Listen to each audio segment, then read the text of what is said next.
Innal hamdalillah nasta'inuhu wa nastaghfiruhu wa nu'minu bihi wa natawakkalu 'alaihi wa na'udzu billahi min shururi anfusina wa min sayyiati a'malina may yahdihillahu fala mudilla lahu wa may yudlilhu fala hadiya lahu.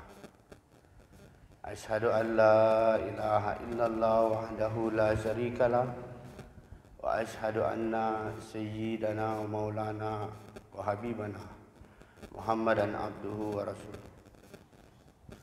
Allahumma salli wa sallim wa barik alaihi wa ala alihi wa ashabihi wa tabi'ina lahum bil ihsanin ila yaumiddin.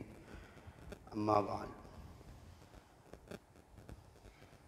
Faqala Allah Ta'ala fi kitabihil karim, ya ayyuhalladzina amanu qu anfusakum wa ahlikum nar. Faqala aidan kullu hasihi sabili ad'u ila Allah ala basiratin ana wa man ittaba'ani wa subhanallah wa ma ana minal musyrikin. Qala Rasulullah sallallahu alaihi wasallam, man ahyati sunnati faqad ahabban wa man ahabban kana ma'iyat fi jannah. Qala aidan man tamassaka bi sunnati inda fashadi ummati falahu ajru mi'ati syahid. Sadaqallahul azim wa sadaqal rasulil karim. Hadirin yang dimuliakan oleh Allah Subhanahu wa taala, kembali lagi dan lagi kita muji Allah atas segala nikmat-nikmat yang telah Allah Subhanahu wa taala berikan kepada kita hari ini. Dan satu nikmat yang terpenting dari sekian banyak nikmat-nikmat yang telah ada, yang telah diberikan oleh Allah Subhanahu wa taala kepada kita hari ini adalah nikmat iman. Kenapa? Karena nikmat iman ini tidak akan diberikan kepada hamba-hamba yang lain kecuali dari hamba-hamba Allah yang ada usaha atas iman itu sendiri. Dan alhamdulillah duduknya kita dalam satu majelis yang mulia ini pun juga atas anugerah dari Allah Subhanahu wa taala. Hadirin yang dimuliakan oleh Allah Subhanahu wa taala, dikatakan manakala segolongan hamba-hamba Allah ini mereka berkumpul membuat suatu majelis, dan di mana majelis itu entah membicarakan tentang kebesaran-kebesaran Allah, membesarkan asma Allah atau berzikir kepada Allah, maka Allah Subhanahu wa taala akan membanggakan majelis tersebut di depan majelis yang lebih baik daripada majelis ini. Majelis apa itu Bapak hadirin yang mulia? Yaitu majelis para malaikat yang maksum, yang tidak berdosa. Hadirin yang dimuliakan oleh Allah Subhanahu wa taala, suatu ketika Rasulullah sallallahu alaihi wasallam ini menyampaikan kepada para sahabat. Beliau mentamsilkan bahwasanya umat hari ini dia seperti berada di atas kapal. Sebagian manusia berada di atas kapal dan sebagian lagi berada di bawah kapal. Jikalau manusia ini yang di bawah kapal ini ingin mengambil manfaat atau ingin mengambil air, maka dia harus melalui orang-orang yang di bagian atas. Nah, suatu ketika orang-orang yang di bagian bawah ini berpikir, bagaimana jika sekiranya kalau kita ingin membutuhkan air, kita tidak perlu lagi naik ke atas. Kita cukup daripada melubangi daripada kapal ini, supaya kita tidak terlalu susah, artinya tidak terlalu repot untuk naik ke atas atau tidak menyusahkan juga orang-orang di bagian atas. Jikalau orang yang di atas ini membiarkan orang yang di bawah untuk bertindak melubangi kapal, maka yang celaka bukan hanya orang-orang yang di bagian bawah, tetapi juga orang-orang yang bagian atas, karena kapal tersebut bisa tenggelam dikarenakan kebodohan orang-orang yang di bagian bawah melubangi daripada kapal tersebut. Nah, beginilah umat hari ini, Bapak hadirin yang mulia. Jikalau kita sebagai orang awam yang mungkin tidak memiliki ilmu, pun juga yang memiliki yang mungkin memiliki yang lemah imannya, maka kita butuh untuk bertanya kepada orang-orang alim, orang-orang yang lebih tahu, agar apa kita ini tidak salah arah dalam menjalani kehidupan di dunia untuk kehidupan akhirat. Hadirin yang dimuliakan oleh Allah Subhanahu wa taala, hidup dan kehidupan seluruh makhluk ini bergantung kepada Allah, dan tiada sesuatu pun yang di luar daripada kekuasaan Allah. Bergeraknya arah mata angin, rintihan-rintihan hujan, gugurnya dedaunan dari rantingnya, bahkan berpindahnya satu titik debu dari satu tempat ke tempat yang lain ini, semuanya atas izin daripada Allah Subhanahu wa taala. Dialah Allah Subhanahu wa taala yang telah mencipta, yang Maha Mencipta, yang telah menciptakan daripada gunung-gunung. Dialah Allah yang menciptakan daripada gunung ini, yang berfungsi sebagai pasak daripada bumi ini. Jikalau Allah Subhanahu wa taala ingin menghancurkan daripada bumi ini, tidaklah perlu Allah Subhanahu wa taala mendatangkan angin yang begitu kencang, api yang berkobar-kobar.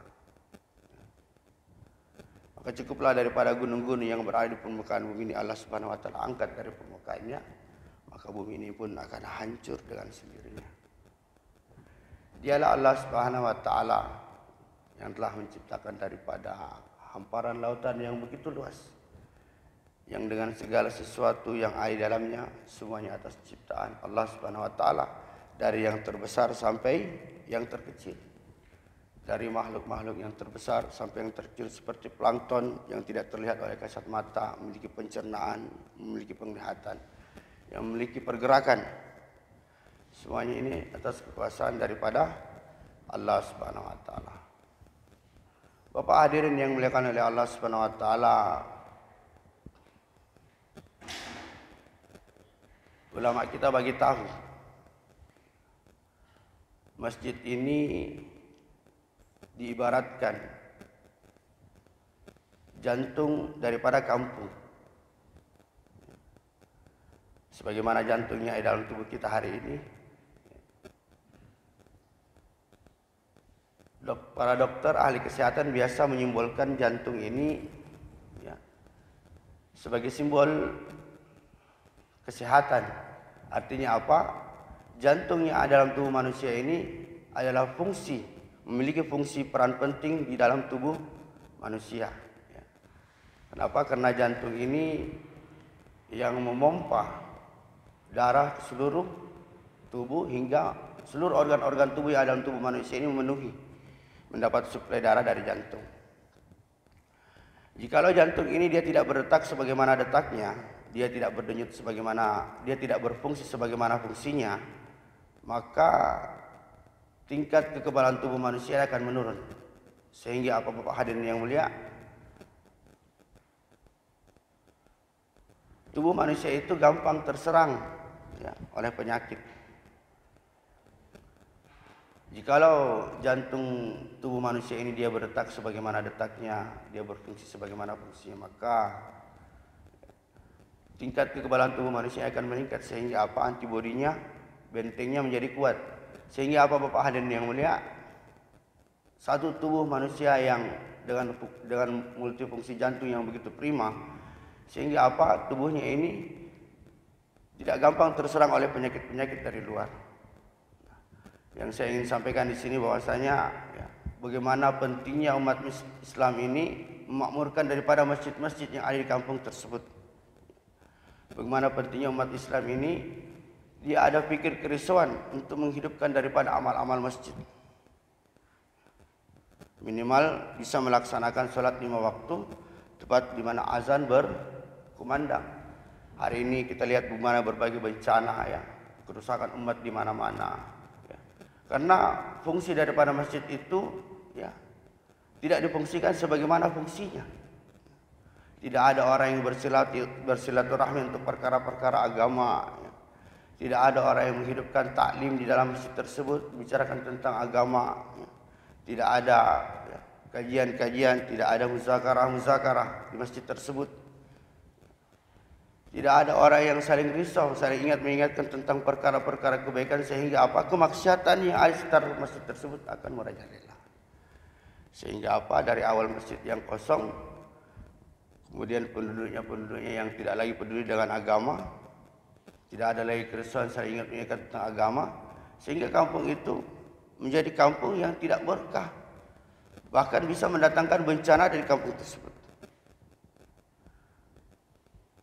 Kalau masjid kita ini kita fungsikan sebagaimana fungsinya, maka insya Allah Allah Subhanahu Wa Taala akan datangkan keberkahan dari langit dan kemudian munculkan daripada bawah bumi tumbuhan-tumbuhan, buah-buahan. Ya. Ini berbuah dengan begitu lebatnya, ya, memberikan manfaat kepada manusia-manusia yang ada di kampung tersebut.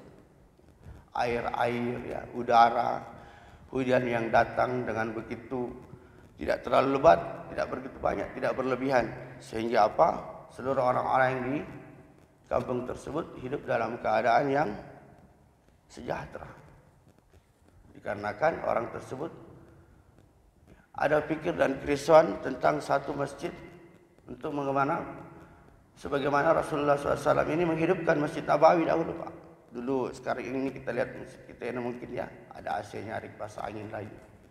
Bangunannya juga bagus. Dulu Masjid Nabawi ini 4 batang kurma dengan beratapkan pilah-pilah daun-daun kurma. Tetapi para sahabat ini mereka sungguh-sungguh untuk memakmurkan daripada Masjid Nabawi. Sehingga apa yang terjadi Bapak hadirin yang mulia, tidak hanya Masjid Nabawi yang dijuluki dengan Madinah Al-Munawwarah, Madinah yang memancarkan nur ke seluruh alam, tetapi juga 2/3 isi dunia ini di bawah telapak kaki para sahabat. Hari ini ya, kita seperti singa yang kehilangan taring, atau orang katakan macan ompong. Ya. Karena ya di dalam diri umat Islam ini ya sekalipun ada orang yang mengamalkan agama, sekalipun mungkin ada orang yang memiliki ilmu yang seorang alim ulama, tapi tidak ada kerisauan. Ada pun juga mereka ya mungkin dipanggil untuk kajian apa, tapi tidak ada untuk lillahi ta'ala, semata-mata untuk perkara-perkara keduniaan. Maka hadirin yang muliakan oleh Allah Subhanahu Wa Taala, pentingnya kita ada saling mengingatkan ya, tentang perkara-perkara yang baik orang-orang alim ya. Mereka ini ada kerisauan dengan orang-orang juga, dan orang-orang juga pun ada kerisauan dengan alim-alim ulama untuk bagaimana dia bisa berlomba-lomba untuk dekat dengan pada para alim ulama. Hadirin yang dimuliakan oleh Allah Subhanahu Wa Taala, saya kira cukup demikian apa yang saya sampaikan.